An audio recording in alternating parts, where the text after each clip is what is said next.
Gusto mo bang malaman kung bakit hindi naaabot ng karamihan ang goals nila? Simple lang, kulang sila ng disiplina. Pwede kang magkaroon ng pinakamalupit na pangarap at pinakamagandang plano.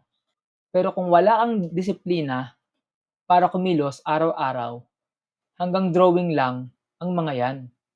Dalawa lang ang klase ng tao na may goals. Una, yung kumikilos lang kapag sila ay motivated. Pangalawa naman is yung consistent kahit walang motivation at sila ang talagang nakaka-achieve ng success.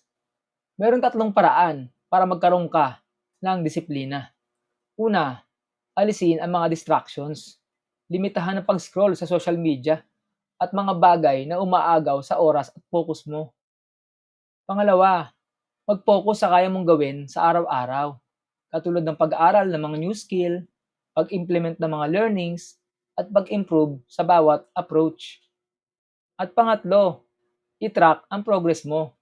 Gumamit ng notebook or mobile app para makita mong may resulta ang discipline at efforts na ginagawa mo. Kapag consistent mong ginagawa ang mga yan, imposibleng hindi mo ma-achieve kung ano man ang sinet mong goals.